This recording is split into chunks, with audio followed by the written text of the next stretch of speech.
Hello welcome back to our channel Navata's vlogs. ఈ రోజు వీడియోలో మీరు లాస్ట్ వీడియో చూడకపోతే చూడండి. మేమైతే కాశీ నుంచి అయోధ్యకి అయితే వెళ్ళాము, అది కూడా కార్లో మాట. ఇది ఏంటంటే మనకి ట్రావెల్స్ ఉంటాయి కదా, ట్రావెల్స్లో బుక్ చేసుకోవచ్చు. మనం కాశీ వెళ్ళిన తర్వాత అంటే మీరు కాశీ నుంచి వెళ్ళాలి అనుకుంటే ట్రైన్ కన్నా ఇలాగా మనము ఏదైనా కార్ కానీ లేకపోతే స్మాల్ సైజ్ బస్సు ఉంటుంది కదా, అంటే ట్రావెల్స్ వాళ్ళది, అదైనా బుక్ చేసుకోవడం చాలా కరెక్ట్ మాట. ఎందుకు అంటే మనకి ట్రైన్స్ కాశీ నుంచి అయోధ్యకి అవైలబుల్గా ఉన్నాయి, కాకపోతే టైమింగ్స్ కరెక్ట్గా సెట్ అవ్వవు. ఒకవేళ మీరు కాశీలోని 1 వీక్ లేకపోతే 9 days స్టే చేయాలి అనుకుంటే మటుకు మీరు కంపల్సరీ ట్రైన్ మీద వెళ్ళండి. ప్రైజెస్ కూడా చాలా తక్కువ, 80-90 రూపీస్ ఉన్నాయన్నమాట. జనరల్ టికెట్స్ మనం రిజర్వేషన్ కూడా చేయించుకోవచ్చు. 3rd AC, 1st AC ఇవి కూడా ఉన్నాయి. అంటే కాశీ నుంచి అయోధ్య ట్రైన్స్ అయితే ఇప్పుడైతే మనకి అయోధ్య కూడా డైరెక్ట్ ట్రైన్స్ అయితే అవైలబుల్గా ఉన్నాయి, వైజాగ్ నుంచి. అలాగా ఒకసారి మీరు ట్రైన్స్ కోసం వాటి కోసం చెక్ చేయండి. ఇక్కడ మేము వెహికల్ మాట్లాడుకున్నాం కదా, మీరు లాస్ట్ వీడియో చూడకపోతే చూడండి. ఇది మెయిన్ ఎంట్రన్స్ మాట, అంటే టెంపుల్కి మెయిన్ ఎంట్రన్స్, లోపల గుడిలో కాదు, గర్భగుడిలో కాదు. ఇలా ఎంట్రన్స్ అయ్యే దగ్గర ఇక్కడ అన్నిగా ఆరెంజ్ కలర్లోని మంచిగా థ్రెడ్స్ కాదు, క్లాత్స్ కట్టేసి ఇక్కడ మంచి ఫ్రాగ్రెన్స్తో ఏంటి మంచి స్మెల్ వస్తుంది ఏంటి అని అనుకున్నాను అనమాట. అంటే మనకి బ్రాండ్స్ ఉంటాయి కదా, అంటే సైకిల్ బ్రాండ్, ఇంకా కొన్ని అగరబత్తి బ్రాండ్స్ ఉంటాయి కదా, ఒక బ్రాండ్ వాళ్ళు అయోధ్యకి ఇది స్పాన్సర్ చేసినట్టున్నారు. పెద్ద అగరబత్తి, మన చెయ్యి సైజ్ అంత అగరబత్తి మాట, చాలా లావుగా ఉంది.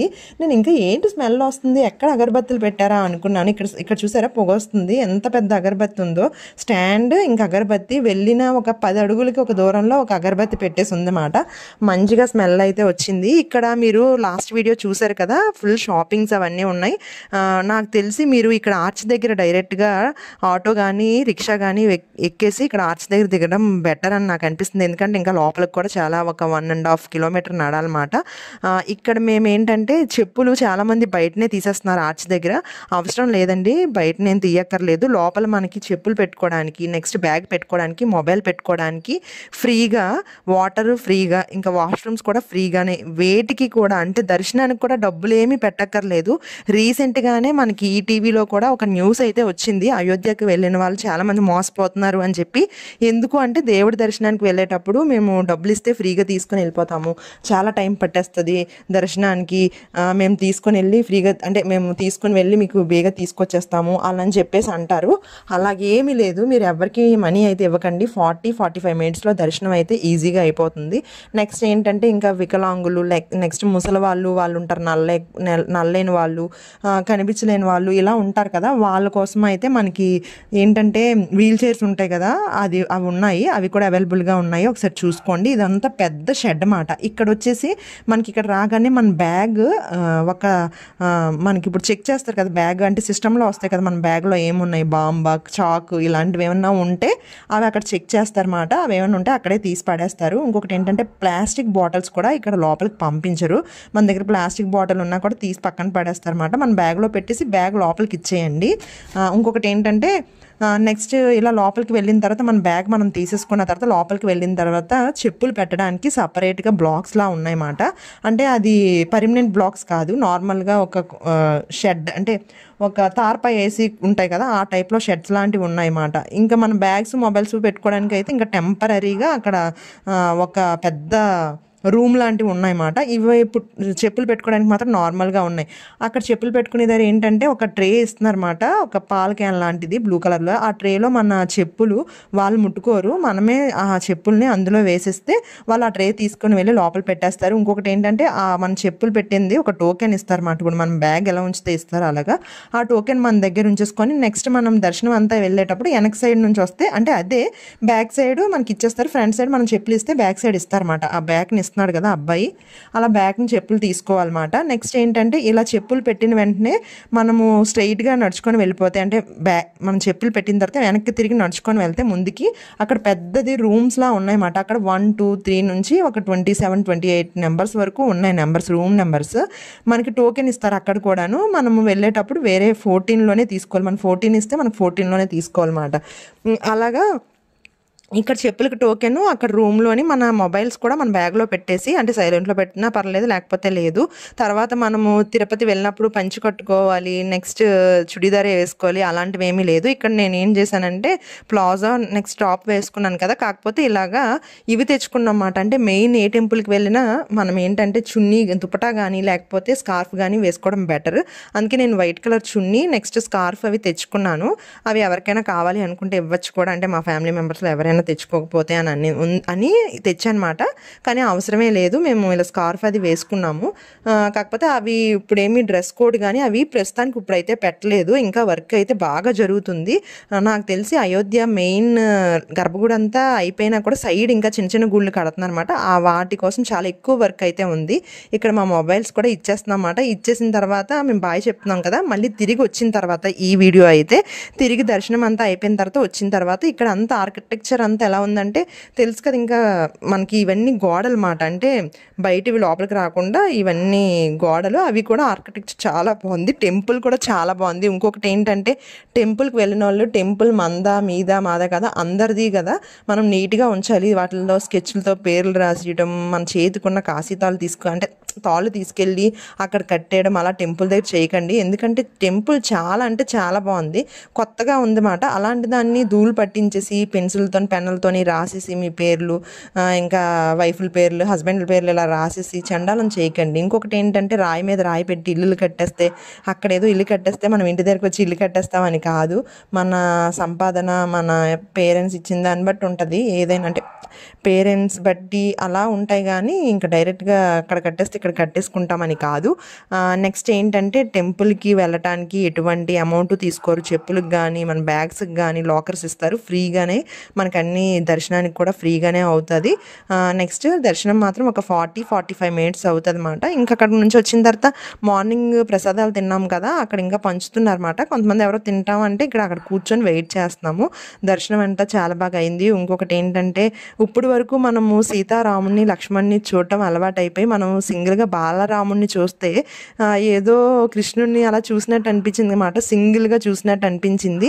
ఎందుకో మనకి పక్కన సీతాదేవి లేకపోయినా లక్ష్మణుడు, ఆంజనేయ స్వామి లేకపోతే ఏదో రాముడిని చూసినట్టు అసలు ఫీలింగే రాలేదు. కానీ అది బాలరాముడు కాబట్టి, చిన్నప్పుడు రాముడు పుట్టిన ప్లేస్, రాముడు ఉండే ప్లేస్, తిరిగే ప్లేస్ కాబట్టి బాలరాముడిని పెట్టారు.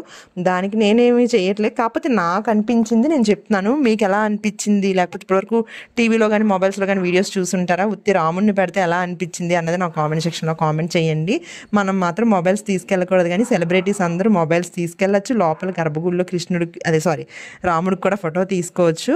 మనం ఓన్లీ మనమే తీసుకొని వెళ్ళకూడదు మొబైల్స్. సెలబ్రిటీస్కి అయితే చక్కగా మొబైల్స్ అవన్నీ పట్టుకొని వెళ్ళే ఇది ఉందన్నమాట. నెక్స్ట్ ఇక్కడ అంతా ఫుల్ షాపింగ్ అంతా అయిపోయిన తర్వాత షాపింగ్ మనం ఇష్టం చేస్తే చేయొచ్చు, లేకపోతే లేదు. అంత దూరం వెళ్ళాం కదా, అయోధ్య నుంచి ఏమైనా తెచ్చాము ఫ్రెండ్స్కి అని అనుకోవాలి అనుకుంటే కీ చైన్స్ కానీ గద టైప్ కీ చైన్స్, రాముడు కీ చైన్స్ చాలా ఉన్నాయి. ఫోటోస్, ప్రసాదాలు, థ్రెడ్స్ 5 రూపీస్ 2 రూపీస్ నుంచి మనకి ఎన్ని వందల్లో కావాలంటే అన్ని వందల్లో ఉన్నాయన్నమాట. ఇక్కడ అన్ని ఫుడ్కి కూడా ఎటువంటి లోటు లేదు. అన్ని ఐస్ క్రీమ్స్ కానీ లేకపోతే స్వీట్ కార్ను, సమోసా, ఇంకా అలాంటి జిలేబీ ఇలాంటివన్నీ మంచిగా సేల్ చేస్తున్నారు. మేము ఇంకొంచెం ముందుకు వెళ్ళిన తర్వాత సరయూ నది ఉంది కదా, అక్కడికి వెళ్ళి కొంచెంసేపు టైం స్పెండ్ చేద్దాము అనుకుంటే ఈలోపు మాకు కార్ డ్రైవర్ పిచ్చిగా కాల్ చేసేస్తున్నాడు అన్నమాట. ఏంటి బేగ వెళ్ళిపోదామని చెప్పేసి మేము మార్నింగ్ 5:30కి బయలుదేరితే నైట్ 11 అయింది మేము కాశీ వెళ్ళినప్పటికీ. యాక్చువల్గా మాకు 3 days కాశీలో ఉండాలని 3 nights అనుకున్నాం అన్నమాట. అందుకే మేము ఏం చేసామంటే ఇంకా మార్నింగ్ ఇంకా ట్రైన్ అది వెళ్తే టైం సెట్ అవ్వదని చెప్పేసి వెహికల్లో అయితే మాట్లాడుకున్నాము. మీరు కూడా కాశీలో చాలా ఉంటాయి వెహికల్స్, అక్కడ చాలా షాప్స్ కూడా ఉంటాయి అన్నమాట. అంటే అక్కడ బోర్డ్స్ రాసి ఉంటాయి మా ట్రావెలర్స్ అని చెప్పేసి. ఆ ట్రావెలర్స్ వాళ్ళతో మీరు మాట్లాడుకోండి, లేకపోతే మీ రూమ్ మీరు ఎక్కడైతే దిగుతున్నారో కాశీలోని ఆ రూమ్ వాళ్ళతోనే మాట్లాడుకోండి. ఇలాగా మేము అయోధ్యకి వెళ్దాము అనుకుంటున్నామని చెప్పేసి. యాక్చువల్గా మేము కాశీ వెళ్ళినప్పుడు అయోధ్య అని అనుకోలేదు, ఎందుకంటే నవంబర్లో మాకు అది తెలియదు కాబట్టి. తర్వాత మేము వచ్చే ముందే రీసెంట్గా తెలుసుకొని అంటే ఎంత దూరం వచ్చాం కదా, ఇంకా ఒక 150 కిలోమీటర్స్ ఎంతో ఉంటుంది అని చెప్పేసి, అంటే 150 కిలోమీటర్లు ఉంటుంది కదా, వెళ్ళిపోదాము అని అనేసి ప్లాన్ వేసుకొని అప్పటికప్పుడు మేము వెళ్ళామన్నమాట. నిజంగా అయోధ్య కూడా చూడవలసిన ప్లేస్, ఉండవలసిన ప్లేస్. అక్కడ రూమ్స్, రెస్టారెంట్స్ అన్నీ ఉన్నాయి. వాటి ప్రైజెస్ అయితే నేను కనుక్కోలేదు, ఎందుకంటే మేము రూమ్ తీసుకుని రూమ్లోని ఉన్నంత టైం మేము లేము కాబట్టి హడావిడిగా అయిపోయి. ఇంకా చిన్న చిన్న గుడులు చూడవలసిన అక్కడ చిన్న చిన్న ప్లేసెస్ అన్నీ చాలా ఉంటాయి మాట. కానీ అవన్నీ మిస్ అయ్యాం మేము, ఎందుకంటే 1 డేలోని ఒక హాఫ్ డేలోని వెళ్ళి రావటం కాబట్టి. అంటే ఓన్లీ దర్శనానికి హాఫ్ డే పట్టింది, ట్రావెలింగ్కి ఒక హాఫ్ పట్టేసింది అనమాట. డేలో ఒక హాఫ్ డే ట్రావెలింగ్కి, హాఫ్ డే ఏమొచ్చి ఓన్లీ దర్శనంకి అయ్యింది. ఇంకా చూడవలసినవి చాలా చాలా ఉన్నాయి. మీరు ఒకవేళ అయోధ్య వెళ్ళినట్టయితే ఒక 2 డేస్ అయినా 3 డేస్ అయినా ప్లాన్ చేసుకోండి. మేమేంటంటే 3 డేస్ కాశీలో ఉండాలి అని, నైట్స్ కాశీలో ఉండాలని ప్లాన్ చేసుకున్నాం కాబట్టి ఇంకా మళ్ళీ రిటర్న్ మేము కాశీకి వెళ్ళిపోయి అక్కడ నుంచి మేము నెక్స్ట్ డే మళ్ళీ దర్శనానికి వెళ్ళాము. అక్కడ కూడా మేము కొన్ని షాపింగ్ చేసామన్నమాట. అయోధ్యలోనే ఏం షాపింగ్ చేశాను, నెక్స్ట్ కాశీలో ఏం షాపింగ్ చేశాను అన్నది ఇంకా ఒక 3-4 వీడియోస్ తర్వాత వస్తుంది షాపింగ్ వీడియో అంతా.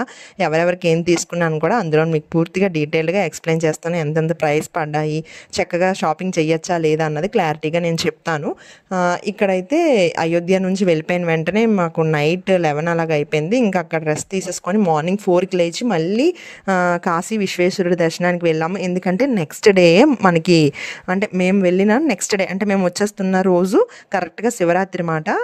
అందుకోసం అని చెప్పి శివరాత్రి ముందు రోజు కూడా ఒకసారి దర్శనం చేసుకుందాము అని చెప్పేసి దర్శనం చేసుకొని అక్కడ ఇప్పుడు మేము మొబైల్ పట్టుకొని వెళ్ళాం కాబట్టి, అంటే మొబైల్ పట్టుకొని వెళ్ళాము, కాకపోతే మేము వేరే రూట్ నుంచి వెళ్ళినప్పుడు కాశీ అన్నపూర్ణ అమ్మవారి దగ్గర రైస్ పెడతారు. అది ఎలా ఉంటాయి ఏంటి అన్నది కూడా వీడియో చేశాను.